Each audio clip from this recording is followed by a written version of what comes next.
Okay, testing, testing, testing. Can you hear me?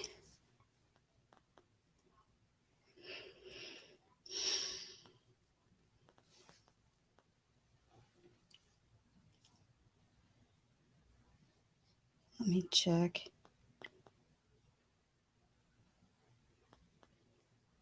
Let me check my audio. Testing, testing, testing. It's kind of low, but it will do.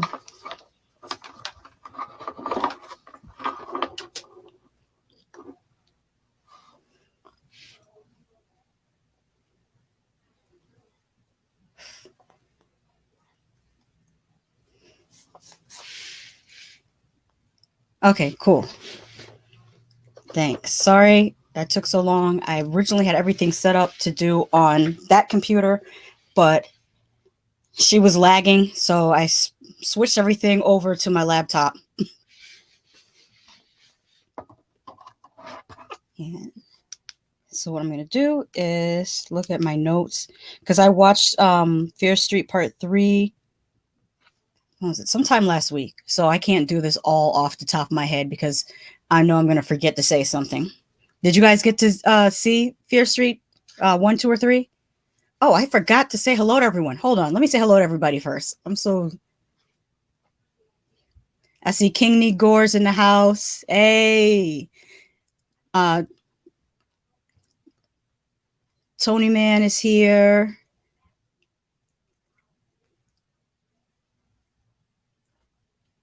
Who else is here? I saw somebody else in there. Quasi Quando. Good. Now I can get to what's unacceptable. What happened?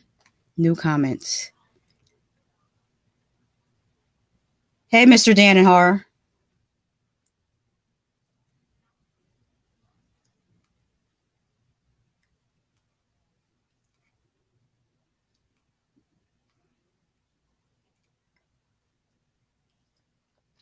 Not sure how to respond to Quasi Quando because I don't know whether you are 11-year-old or 71. So it's the internet. I'm just gonna.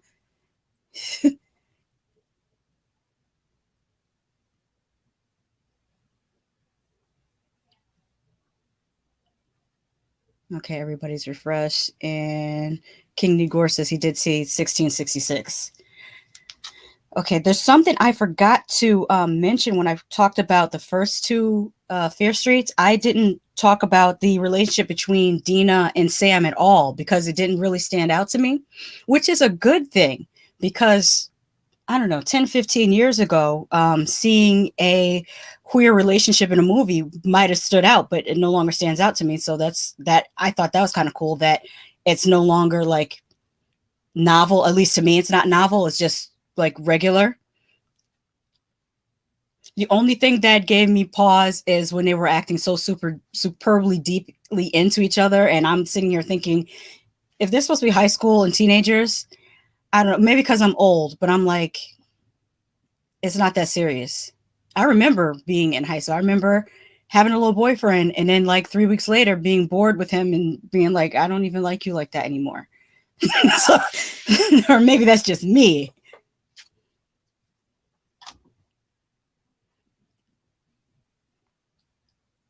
Hey, Hood Podcast is in here. Speaking of that, I will be on Hood Podcast at 7 p.m. when I finish live streaming here, and I will put the link to that in the chat so you could jump over to Hood Podcast where we talk about news of the strange and viral stories because, like I like to say, there's a hood in every country.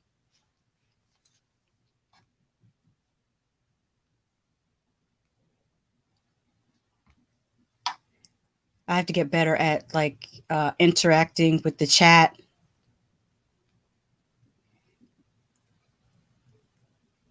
And putting stuff on the screen. Hopefully the chat is it automatically scrolling on the side? Because I'm looking at it from the back, and so I don't know whether it's on. Yeah, because you're responding to each other, so obviously you can see each other. Stupid question. Sorry, I'm a little tired. I got up, I don't know, 8 o'clock in the morning, and I don't generally go to sleep until 3 or 4. But I had to get up early to go get my second COVID shot. And you could skip the conspiracy theory stuff. I already know. but I have anemia and asthma, and I think I would definitely die if I caught that shit. So I just weighed my options and said I'll take my chances with the side effects or whatever this is. Maybe I'll get 5G or superpowers or something, but I don't want to be on a ventilator because, like, people that know me, you know, if I catch a regular cold, that shit turns into pneumonia for me. So I know if I catch this shit, I'm out.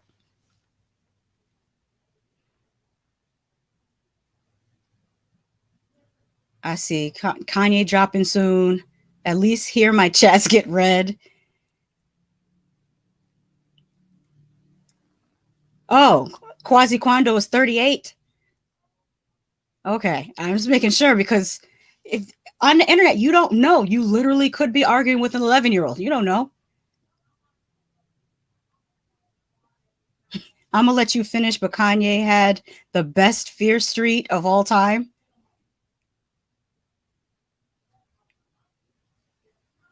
Oh, I know, because there's a fourth. Well, responding to Tony Man, you could still catch. Yeah, I know because there's a fourth variant, but at least I won't catch the first three.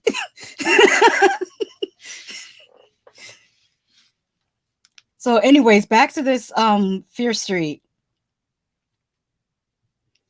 I brought up that relationship because it was more in the forefront of part three. Part two, I'm sorry, part one, they alluded to it. Excuse me. So yeah, I'm about to have an asthma attack. See, this is what you're doing to me. Hey, Trash Picture Show.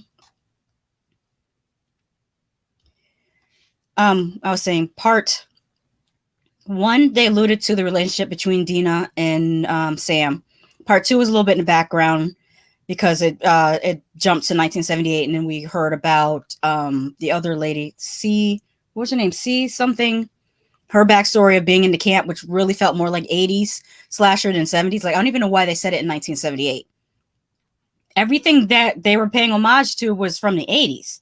I'm trying to think of any camp slasher movies from the 70s because I believe the first Friday the 13th was 1980.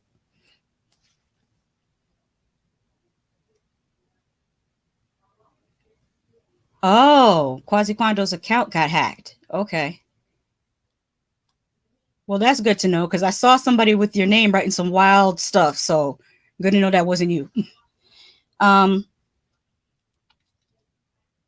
I do like the time period that this takes place because if you've seen my review for Eyes of Fire and The Witch, I enjoyed those, even though they're kind of slow burn movies. Well, Eyes of Fire is less of a slow burn because there's some nice scares in that, more so than The Witch. And I like this I don't know, I guess 16th, well, it'd be 17th century period horror. I think that's kind of cool because we don't get a whole lot of it. I don't know why everyone had an Irish accent though. They all sounded Irish to me. It was also pretty cool to see a lot of people of color characters and have them not be slaves because not every state in the Union of the United States had plantations. So it was good to see people of color living in the northern states where this, I believe this takes place in New England. They don't specifically say, but it looks like New England.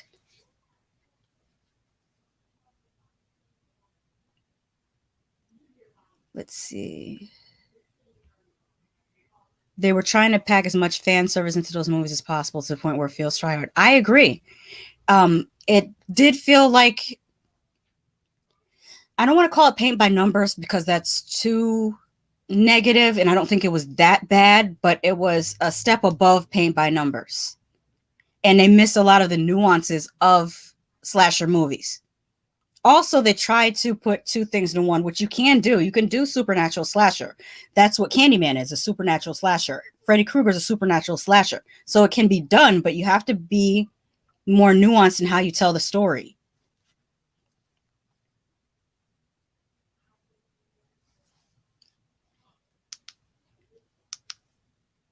What else did I notice about it? They were realistic in how dirty everything looked. Paint by variables. Yeah, I would never want to go back to that time period because of the lack of showers and deodorant. Like that's why no. Mm-mm. but that was realistic how nasty and dirty everything looked, because that's probably how things really did look.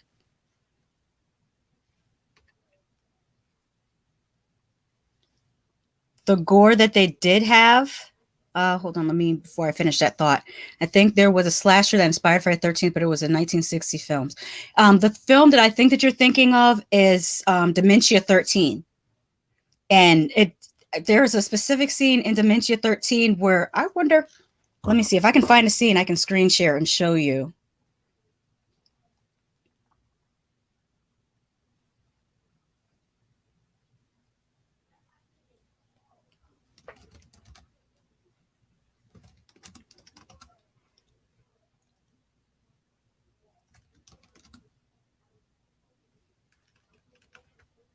Let me see.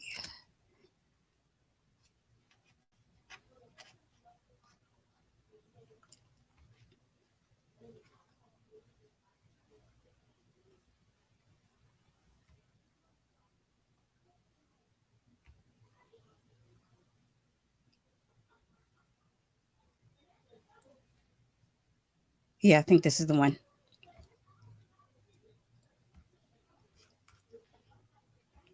Okay, I'm going to screen share, and you guys are going to get to see how many movies borrowed from Dementia 13.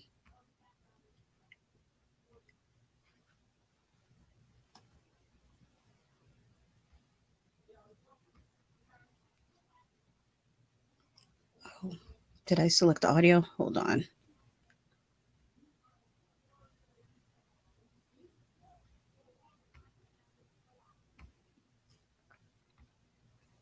Share audio.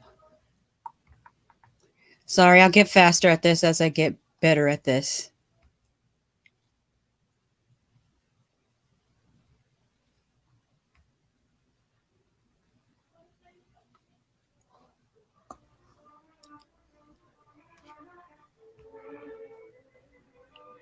Can you all hear it?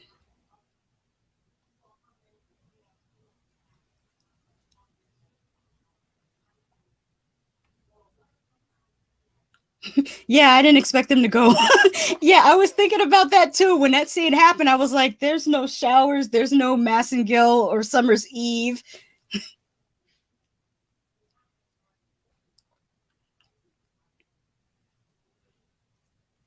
Okay, somebody let me know if you can hear this scene.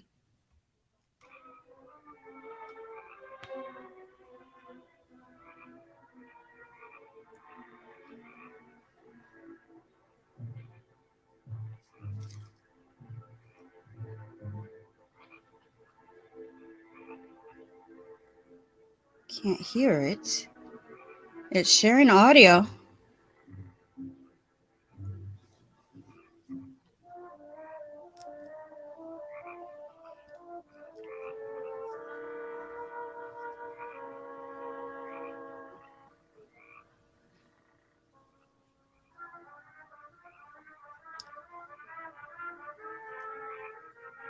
I might fast forward it because she's taking too long to get to the point. Oh no, it's good. Okay. This is what they copy to this day.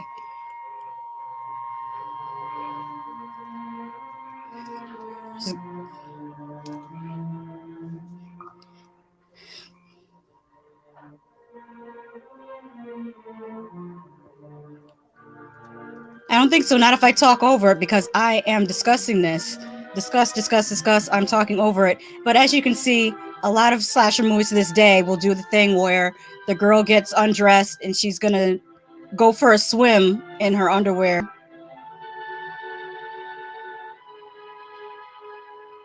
And I believe Dementia 13 is from 1963. Let me see.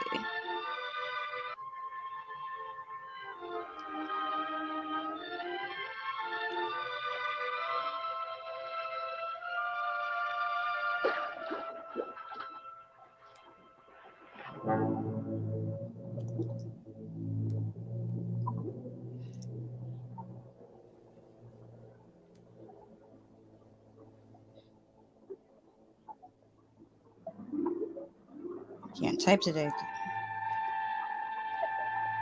Yeah, 1963.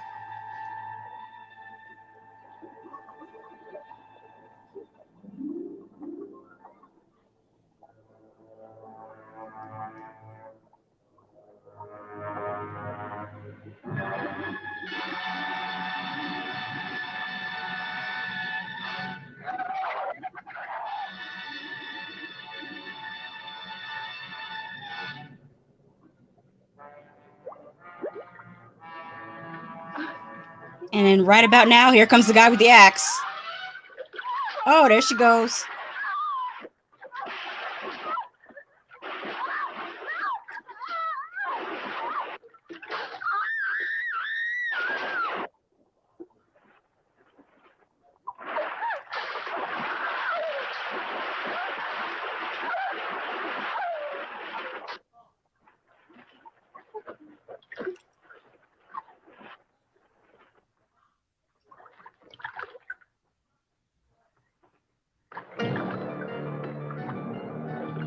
Oh, you thought he was done?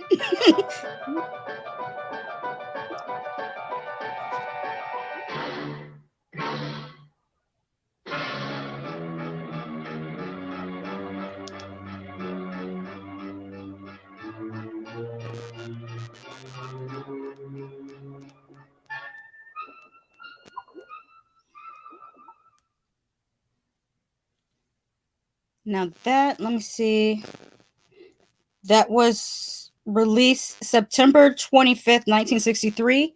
And the one that was released before that would have been Psycho in 1960. Bare kneecap. She was in her underwear, in her drawers, swimming. And to this day, they still have people disrobe and jump in the water and then get killed coming out of the water. Nonsense. One must be nude when swimming publicly. Well, that was 60 years, almost 60 years ago.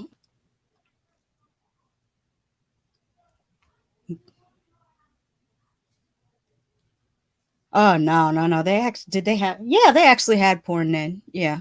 Actually, that's one of the first things people made when they had silent films. It's like silent film was invented and then there was naked people in silent film. Mr. Dan Hart says I need to watch that. Very interesting. Yeah, but I have to thank my sister for that. She put me up on that when she was, I think she was in middle school and I was in high school, and she was obsessed with Dementia 13.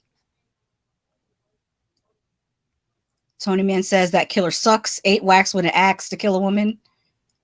Well, she probably was bobbing up and down in the water. It was a moving target. Quasi. Yeah, that's it. And King says, yep, they invented film and were like, we should film people fucking. Yeah, that's pretty much the size of it. Let me see. Do I have anything else to say about this? Is the worst. This is pretty much the worst review for Fear Street, because I'm all over the place. I was talking about the gore. It looked all right, especially the scene with the children involving the children's eyes. I'm saying it that way so that I don't spoil it. And there was a severed hand that looked pretty decent. I like that for some of the parts of the movie they chose a handheld camera, and there's one specific scene where they're showing the bodies covered up in sheets, and the way the camera work is done, it makes you feel like you're walking through that door towards those bodies. I thought that was very well done. The girl who played Sarah, she was acting her behind off. Yeah, and the girl who played her girlfriend too. Well, I should say Sarah slash Dina. I think she was Dina in part 1, and she became Sarah Fear in part 3. But she acted her ass off, and her girlfriend that played Sam, she did a really good job. I thought they actually did a really good job in part 3, just doing all the accents and speaking in that kind of 17th century type of talking. Tony Manson only takes him 2 or 3 whacks with the axe.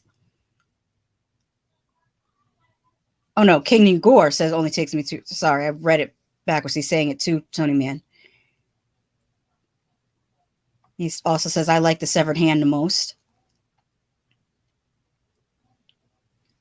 Oh, okay. Well, thank you, Mr. Dan and Horror. Thank you for stopping by. See you later. Out of 3, what was the best one? As far as rewatchability, I would say out of a lot of horror trilogies, this was the most even. Like, I can't say one was like super better than another 2. Like, they were all kind of even. I think I like the first one and the third one more so than the second one. I don't know, maybe because I watched so much slasher movies that it wasn't as impressive, and I thought that the more that they talk about the witch was more interesting to me than the slasher elements, because I don't know, maybe they didn't go too far for me. Yeah, I think I've been watching slasher movies for so long that people just getting stabbed like from Scream, that does nothing for me anymore. Maybe I am jaded and bored. I want to see, like, my favorite kill was the grocery store kill where they used the bread cutter. I like that type of stuff. Give me more of that. Give me. There was a decapitation in part two. That wasn't bad. I thought that went pretty well, but I don't know. It was close to being good, but I wouldn't quite call them good. But I wouldn't call them bad either. They're just all right.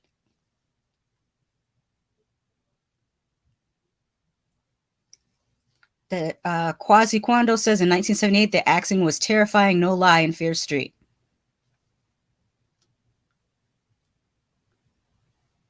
Hey, Splash God. Splash God says, first part was my least favorite. Dina was annoying. She didn't seem to care that her friends died as long as she kept her girlfriend alive.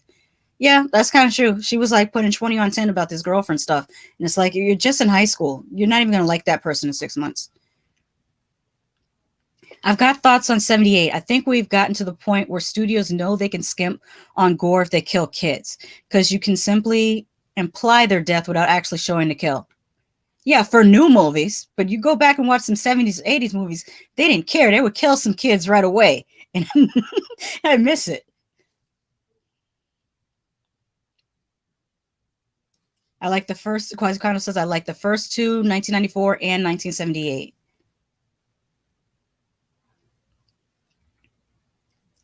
In short, I really expected more creative sales and never topped the bread slicer for 94. I agree. Like, they should have not put that one in the first one. They should have put that in the third one, because after they did that, everything else kind of pales in comparison.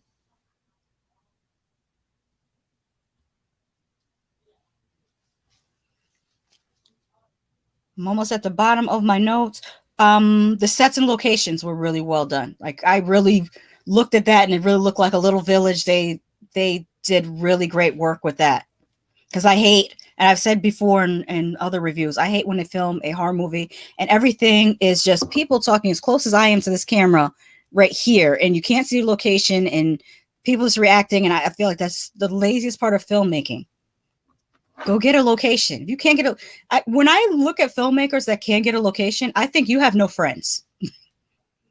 Because I have at least 2 or 3 friends that let me shoot at their house, their backyard, their mom's house, dad's house, somebody. Like, where are your people? You have no cousins, you have no aunties. You don't have a whole family that would love to have their house in a movie. Like, I don't understand that. Regarding the story, I took a note about it coming back to the present time. I kind of like that. I like the resolution. I'm going to think about how do I say this without spoiling it. So I'm going to say it in a way that if you watched it, you'll understand what I mean. But if you didn't watch it, maybe you won't understand what I mean. When they did the reveal of what was really going on and who was behind it, it kind of reminded me of when you go to a certain part of conspiracy YouTube and you hear about sacrifices being made or people joining certain organizations so that they can become wealthy and famous, that type of thing. It was giving me very much the little shrine on Epstein Island type of deal. So there's a sequel because someone grabbed the book at the end. Yes, that's true. Well, it's a whole book series. So I didn't read the Fear Street series. It came out in 1989, about a year or two before. Yeah, 2 years or 3 years. Because I think Goosebumps didn't come out until 92. But by 1989, I was in middle school. I was already reading Stephen King, and I started reading Dean Koontz. I was reading Demon Seed. I remember I stumbled upon that book, and that's how I found out about Dean Koontz. And then by high school, I was probably reading Anne Rice. I was not like Goosebumps. I sound like a horror snob, but yeah, I wasn't looking at any Goosebumps when I was the age that these books were aimed at. calling out the loner filmmakers. It's true. Like make friends. You don't even have to make friends. My sister went to film school, and she, like, when they were making student films, they would just approach people they didn't know. They went up to like a bar owner. Hey, do you want your bar in a movie? And somebody's gonna say yeah, because it's promotion for them. So it's not just being a loner, it's also not knowing how to talk to people, which is fine. If you want to direct a movie, you're not good at talking to people.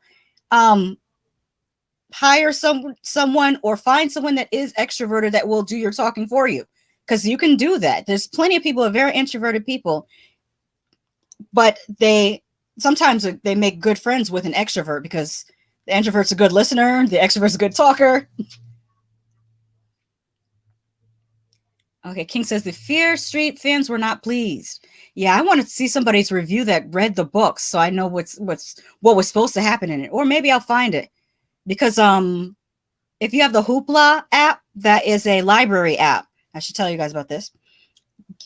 If you have a library card, well, I should say if you don't have a library card, get a library card.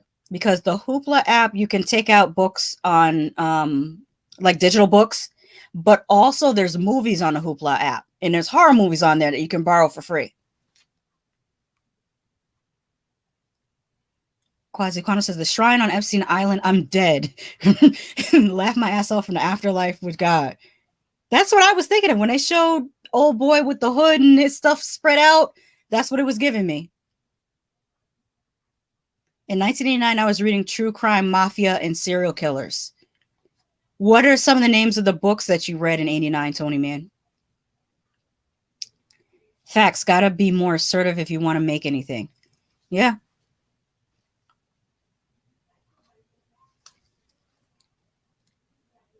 I think the last thing I wrote was about the final mall sequence, which kind of seemed like it went on for a long time. But I like the trick that they did that got the entities to redirect who they were attacking. I'll put it that way. That way, I'm not spoiling it, but if you've seen it, you know what I'm talking about. It was giving, how if I say that, that's kind of a spoiler too. Was it in the trailer? I'm trying to think if they showed it in the trailer and it's not really a spoiler.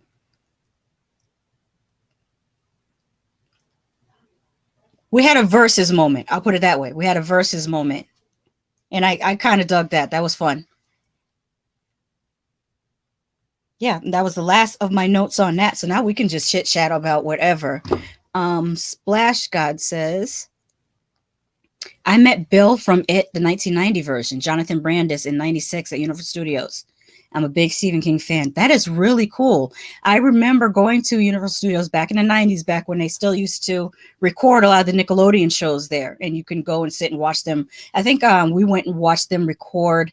It wasn't a Double Dare. It wasn't Double Dare, but it was a show similar to Double Dare. I don't remember what it was called, because at the time I went, I think I was a freshman in high school. I was a freshman or no, I don't know what. I was in high school, so I wasn't really into Nickelodeon like that. So I didn't know the show that they were filming, but I was sitting there watching them film at Universal Studios.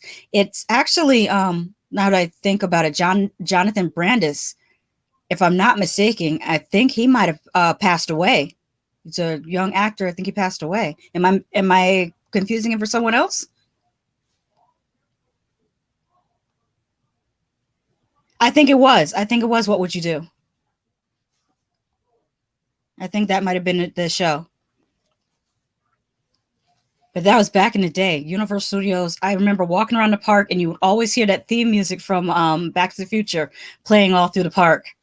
And now they've replaced the Back to the Future ride with the Simpsons ride, which it's all right, but I want the Back to the Future ride. Okay, Tony Man says he read Wise Guy, Crime and Punishment, Buddy Boys, and Serial Killers of the World. Wow, that's some steep reading.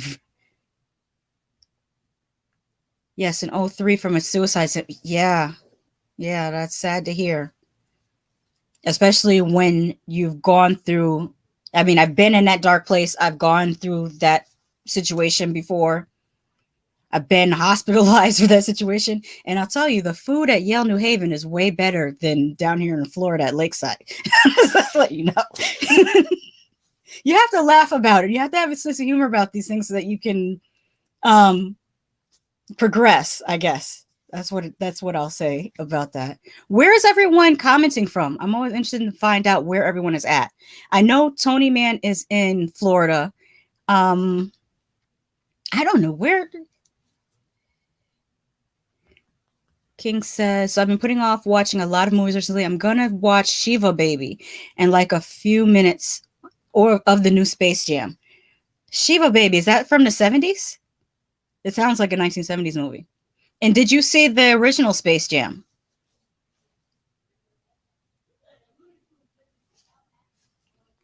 Oh, DC. Nice to see you in the house. I've only been to DC a couple times. Or I should say I've been through DC. I didn't get to like stay and hang out. Chicago? Wow. Very cool. I often say that Chicago is actually a prettier city than New York. Like when I see it, especially in films, there's a great horror film if you want to see Chicago displayed really beautifully. It's called The Fury. And it just shows how beautiful Chicago is, the landscape, the buildings, how the buildings sit kind of, I guess, relatively close to the water. It just looks really pretty to me. Yeah, making it out to the other side of dark depression is something you got to laugh at. It's wild to still be alive once you've got seen the bottom. Yeah, it is. Especially like being, it sounds like it might be counterproductive in a institutional setting to have people with different issues mixed together. But there was a person who I think they had some type of schizophrenia.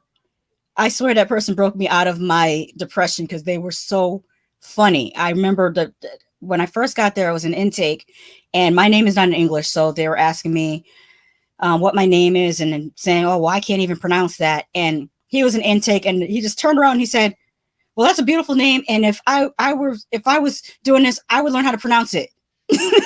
Oh, fruit snacks. He's always in his sentences with fruit snacks. I don't know what that meant to him, but everything he would say, he would always end with fruit snacks. But he was that person that would like really fuck with the orderlies and then run back and forth until they hit him. It's called the booty shot. That's when they hit you with that sedative that just puts you out, puts you to sleep, basically. But he actually took the fact that he made a deeply clinically depressed person laugh was like he probably saved my life. I don't know. Shout out to Fruit Snacks. I don't remember his name though.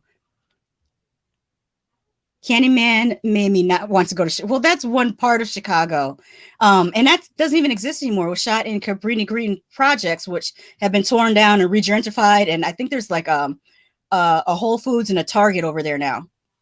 But it's very interesting when you learn about the history of Chicago, because I said in my Canon review that I think that Chicago might be cursed because there's been so many negative things that happen there from I think the Valentine's Day massacre with I don't know what it was, Al Capone, but it was like that era happened there. Before that, there was a circus train fire where there was a circus coming into Chicago and the whole train caught on fire and all those people died. And then the first America's first prolific serial killer was in Chicago. It's just thing after thing after thing. And now the current day violence, I just feel like that's an extension on all the things that were happening before.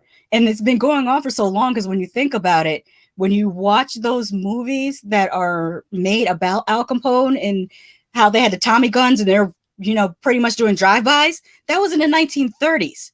So they were shooting up Chicago in the 30s, and it's like almost 100 years. It's just wild to think about. Also in Candyman, I put like just a little picture of it in my video when I was talking about whether the new Candyman was going to be too woke, but I'll just say it again for anyone who hasn't seen that. Not only did they put a lot of the social issues about poverty in Candyman and also mixing it with race, because they updated the story to tell from an American perspective, because when Clive Barker wrote it, he wrote it about London, and it was more about the underlying issues were about class struggle. So the updated 1992 version still about class struggle, add race, but here's another real life thing they put in there. When Helen shows her friend about the mirror popping out.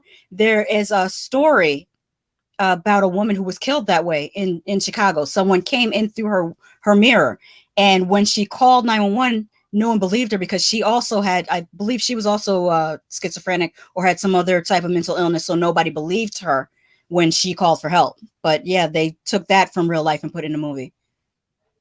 Okay, let me get caught up on these comments. Hey, sexy monkey, how you doing?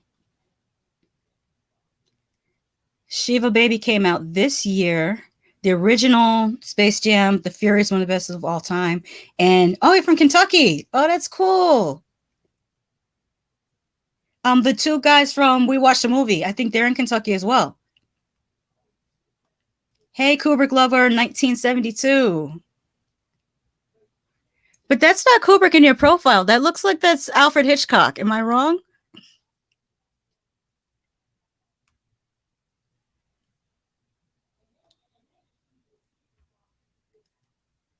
Yeah, I'm sure you can. You're an edgelord anyways. You would do that. We'll shoot for 11 minutes. Okay, I don't know what you two are talking about. I'll just Speaking of fruit, I had a mango today. That's all. No, that's cool. I like mangoes. Well, I like mango smoothies. I don't like the process of peeling a mango. I am a lazy food eater. If I have to do too much to the food, I kind of don't want it anymore. like I love the taste of lobster, don't like to crack a lobster open. Oh, another bipolar person. Shout out. Oh, I don't know why I just gave a shout out to bipolarity. Saying hi to Brian. Shout out to my guy, Sexy Monkey and Kubrick Lover. Them some bad motherfuckers. Al Capone, yes. Yeah. Fruit snacks possibly saved my life. Dude was hilarious. Oh, I should tell a story about this. How the orderlies are, like I have said in one of my videos, can't remember which one it was, but I talked about One Flew Over the Cuckoo's Nest, and I talked about Nightmare on Street 3, about how realistic those portrayals of being institutionalized were, especially the Nurse Ratchet type characters, because there really is that one person that just likes to fuck with people. Like they just would come in and they just want to start crap with somebody. And there was a guy in there that he was pretty much what you might see as uh, a sidewalk preacher, you know, a person that stands on the corner and just talks about the end of days and how we're all doomed, that type of thing. And he did the same thing in the hospital. He would stand there and preach whatever he was preaching all day long, and then there was a shift change, and this I keep calling them orderlies. I don't know if that's not the correct term anymore. There's a new term for them, but I don't recall what it is. She came in and she started antagonizing him, and she had to just look at him and go, oh, well, you're not a man anyways. Why did she say that? Because then he stripped down butt naked to prove that he was a man. And I just, again, how can you not laugh at this? Yes, I knew that was Hitchcock. Hey, Arthur Brimmer. Am I pronouncing it right? Is it Bremer or Bremer? Also, cool default picture. I think that's from Gummo, right?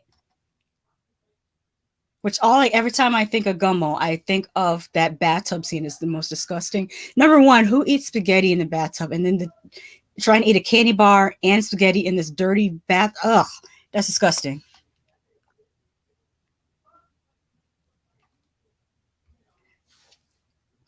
I adore mangoes in case you didn't know this about me. I will remember that. I'm a lazy food eater. I would like to cook stuff on my George Foreman grill, easy to clean too. See, I always wondered that. I thought that a George Foreman grill would be not so easy to to clean because of the little ridges. Oh, I think I skipped one. Hold on, I'll go back. Shout out to my chemically imbalanced peeps, baby. But yeah, we are, especially when we have the right medications calibrated or the right herbal supplements, because I have discovered that for me, I found herbal supplements that work better for me, because a lot of the medications gave me hella side effects, really bad side effects. So if you can find, if you don't have a chemical imbalance, I should say, because some people have a chemical imbalance that requires medication to even that out. If your depression comes more from like life experiences that depress you, and it's more of an emotional thing, then it's possible that you could choose a more herbal remedy, but accompany that with some form of therapy.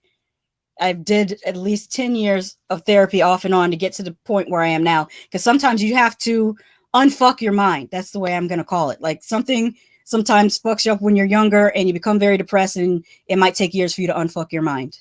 Excuse the language, but that's how I'm going to say it. One flew to cuckoo's nest. Yes, it is.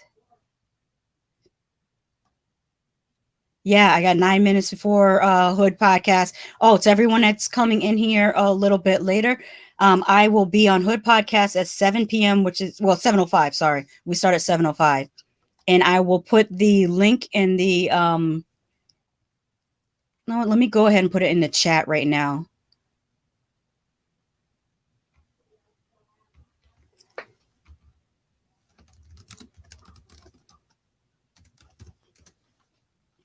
And what Hood Podcast is pretty much a free form conversation where we talk about just news of the weird and viral stories internationally. So the stories will come from all over the world because there's a hood in every country. That's what I keep saying.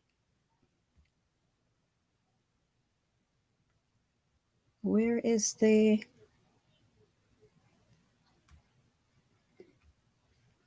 here?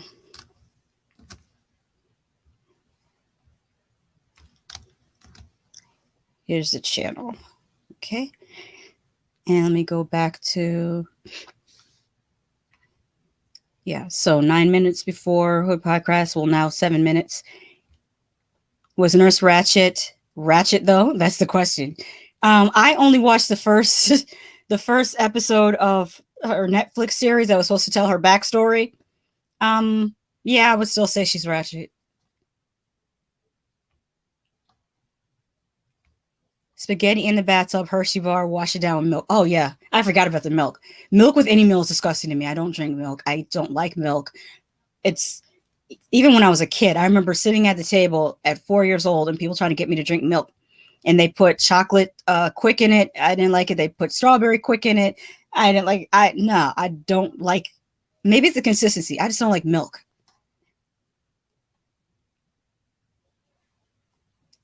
Tony Man says, I use herbal supplements as well. Oh yeah, I know about those herbal supplements. Yeah, those helped me a lot. That got me through grad school. It's real, especially, but that helps me more with my ADHD.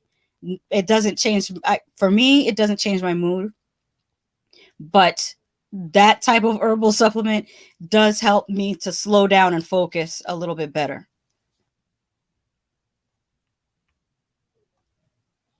And Arthur says Corey knows about my supplements. Hello. So I think we're all on the same page as far as supplements go. Do you know that when I graduated from grad school, three of my friends moved to Colorado when everything became legalized? Like it's up and moved. They were like, we out, we're going to Colorado. I was like, wow. One Flew Over Cuckoo's Nest was a firm favorite of my dad's in his top three favorite films, along with In the Heat of the Night and Some Like It Hot. Yeah, I'm no trauma, yo, too gangster. Mm-hmm. Limoncello is my favorite. I will say one thing about trauma, that it has prepared me better for YouTube, because I went through a time period in school, especially like through elementary and middle school, where it was like extreme bullying. Like someone threatened to set me on fire with a Bunsen burner in middle school type of bullying, and rubbed preparation H in my eyes, like that type of crap. When I got on YouTube, people saying stuff to me is like nothing. But I noticed with people who've never encountered that in their lives, like maybe they were like, the person to be and super popular, whatever. As soon as someone writes a negative comment to them on YouTube, they're just like, oh my God, so and so said this to me. I'm like, but then they try to light you on fire.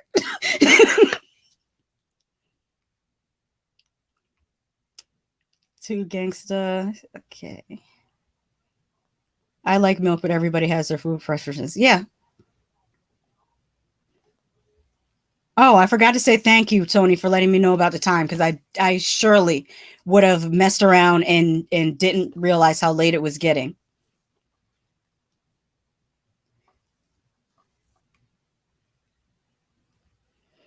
I don't drink milk, cow's milk anyway, because cows go through too much suffering for it. So thank you. Just alternates like soy or almond milk. Yeah, I can do soy or almond milk in cereal. I that's what I use when I eat cereal and milk, soy or almond milk. Also, I don't think it's safe to drink cow's milk now, considering how many hormones that they kind of pump into the cows. Fuck, I was being bullied at home, so when I got to school, it was a zero tolerance for bullying. Hmm. Oh yeah, I ended up overcoming that by fighting so much on the school bus in eighth grade that I had an assigned seat behind a bus driver because the vice principal was like, well, if it's always you, then you're the problem. No, I'm not the problem.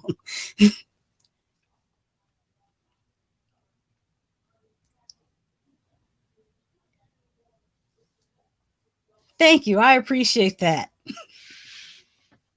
That was good old fashioned. That's why it's always like I always laugh when people are like, "Oh, why is Stephen King writes bullying so dramatically? Why is it Stephen King style bullying or on um anything that's similar to Stephen King was?" I'm like, because that was real. I mean, if it was, remember, I was in middle school in the 80s. So imagine how bad it was in the 50s when he was in school, when he was writing these books. I'm like, I believe everything he said.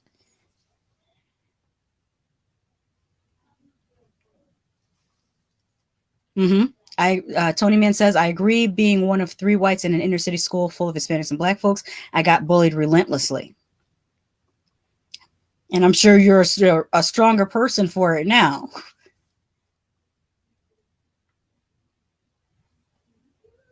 Oops, I skipped somebody. Hold on. I'm from 3 days away from a month since my last time streaming, so I will return really soon, maybe tonight. Okay, good. It'll be good to see you come back. Oh, good. I got peeps now. Says you and me both, dog. Yes, I appreciate you guys for not wanting me anyone to set me on fire.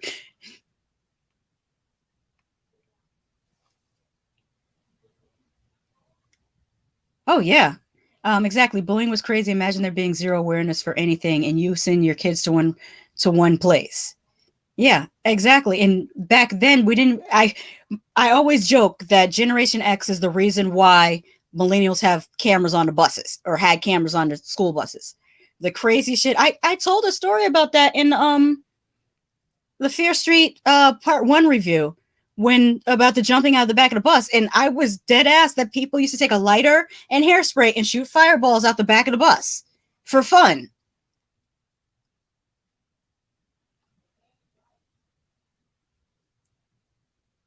He says, "Nah, I just hate everyone."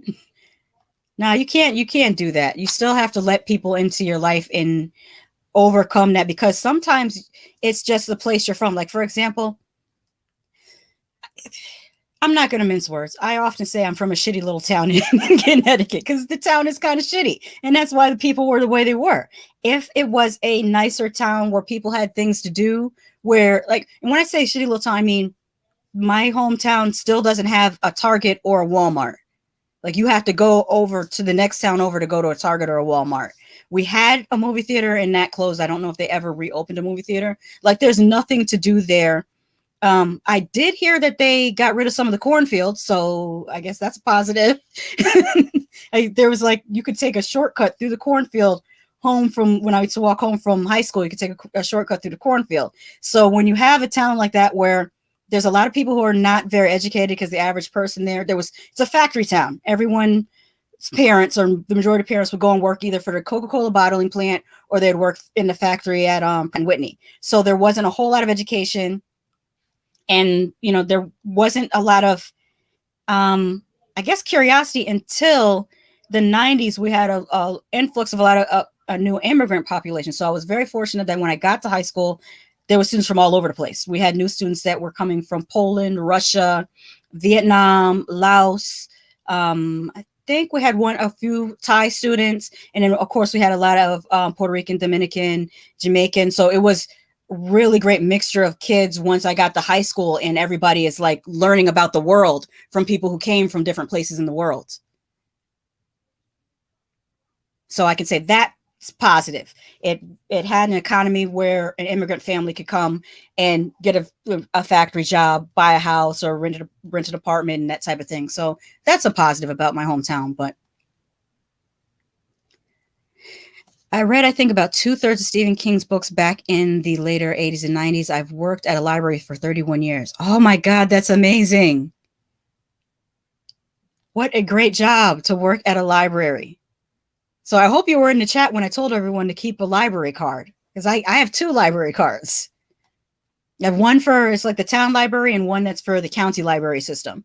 And like I was saying, if you have the Hoopla app on your devices, you can take out ebooks, and you can also watch movies. That you could jump the movie from your phone to your Roku or your Dreamcast, or I don't know if Apple TV does it, because Apple TV is very finicky about working with non-Apple apps. We'll be the guy checking her body, bro. Like, hey, no lighters. Remind me to hire you two as bouncers. If I ever, which I probably never will, because I don't like people touching me. Like, I don't know how people do meet and greets and just be hugging like 100 people. It's just, no. But if I ever were to do that, I would hire you guys as bodyguards. Is your name pronounced the same way as mine? No, it's Shasha. It's Shasha. The extra H is there. It's just a pretty much it's a hood nickname. That's what my family calls me. It's not, which is funny because all of my cousins and my siblings have nicknames, so much to the point that I remember me and 2 of my cousins were graduating the same year of high school, and I went to their graduation and they called the name and they were like, Alan so-and-so. And I'm like, who the hell is Alan? That's, yeah, I didn't know that my cousin's first name was Alan because we never called him that.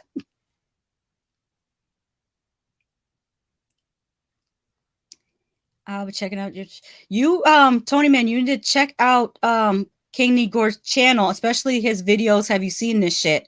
But he also has a good slasher series that, well, everyone, I'm not just Tony Man, but everyone should check out King Nigor's channel, because he's been doing a Summer of Slashers series, and it's been pretty cool. Okay, I'm gonna have to get off here soon. Oh, Kubrick Lover's from Connecticut also, but was born in I've been to Danbury before. Danbury, I've been to Danbury Mall, as a matter of fact. But I'm from, well, I say that I'm from East Hartford, even though I've lived in other places in Connecticut. I lived in East Hartford for the longest time, so I usually say I'm from East Hartford. As an adult, I lived in New Haven, which I really, really like New Haven. And yeah, Tony Man was born and raised in Hartford. That's how I know him. I know Tony Man from, they have known him since 1999, so about 21 years. And my brother lived in New Haven for a while and got his PhD. Yeah, it's a great school city. It's great for, like, if you like music festivals, they used to have them on New Haven Green.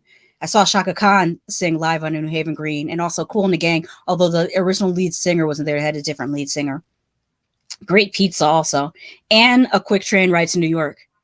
Asking the important questions. Yeah.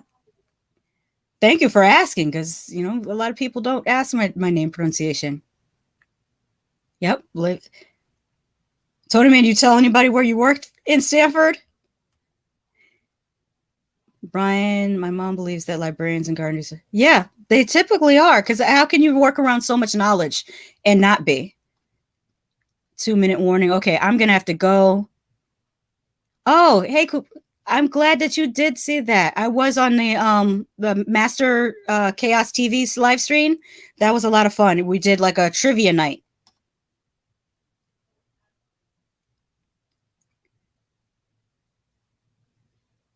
Very cool. Okay, I've got to go because it's 7:05, so I'm going to jump right over to the Hood podcast.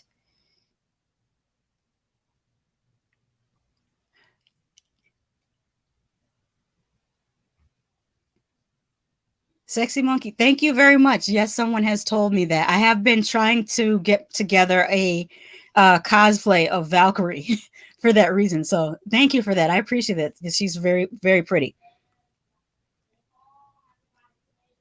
It's very nice to talk to you as well, Kubrick lover.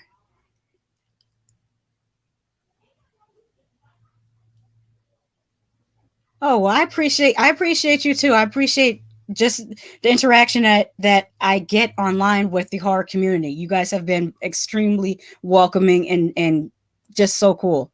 Okay, so I'm gonna put this link up again. Let me see. Did they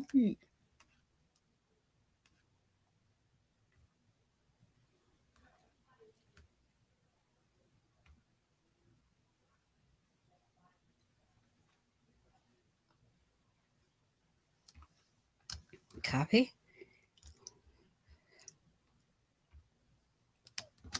Okay, here's where I'm going.